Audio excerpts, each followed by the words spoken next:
சரி கிறிஸ்மஸ் வருது எல்லாருக்கும் சாக்லேட் கொடுக்கலான்னு சொல்லிட்டு நானும் என்ன பண்ணேன், அண்ணன்ட்ட ஃபோன் பண்ணி, அண்ணா எனக்கு இது போல் கிறிஸ்மஸுக்கு பசங்களுக்கெல்லாம் சாக்லேட் கொடுக்கணும்.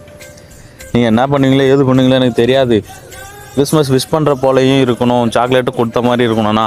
அது போல் எனக்கு ஒரு சாக்லேட் ரெடி பண்ணி கொடுங்க அப்படின்னு சொல்லிட்டேன். உடனே அண்ணனும் அக்காவும் சேர்ந்து சாக்லேட் ரெடி பண்ண ஆரம்பிச்சிட்டாங்க. அதுக்கு தேவையான கலர் எல்லாமே அந்த பாகில் ஆட் பண்ணிவிட்டு அதை நல்லா போட்டு பிசைஞ்சு எடுத்ததுக்கப்புறம் பார்த்தீங்கன்னா அந்த ஒயிட் கலர் இருக்கும்ல, அது நல்லா வெள்ளை கலரில் வரணுன்றதுக்காக அதை எடுத்துகிட்டு போயிட்டு மிஷினில் வச்சு நல்லா போட்டு சுற்ற ஆரம்பிச்சிட்டாங்க. அதுக்கப்புறம் பார்த்தீங்கன்னா அதுவும் நல்லாவே வந்துருச்சுங்க. அதை எடுத்துகிட்டு போயிட்டு உடனே அதுக்கு ஷேப்பெல்லாம் கொடுத்து உடனே கட் பண்ண ஆரம்பிச்சிட்டாங்க.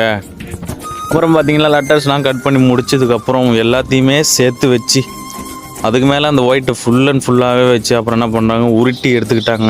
எடுத்துக்கிட்டு பார்த்து அதுக்கப்புறம் கட் பண்ணி எனக்கு பேக் பண்ணி அனுப்பி விட்டாங்க.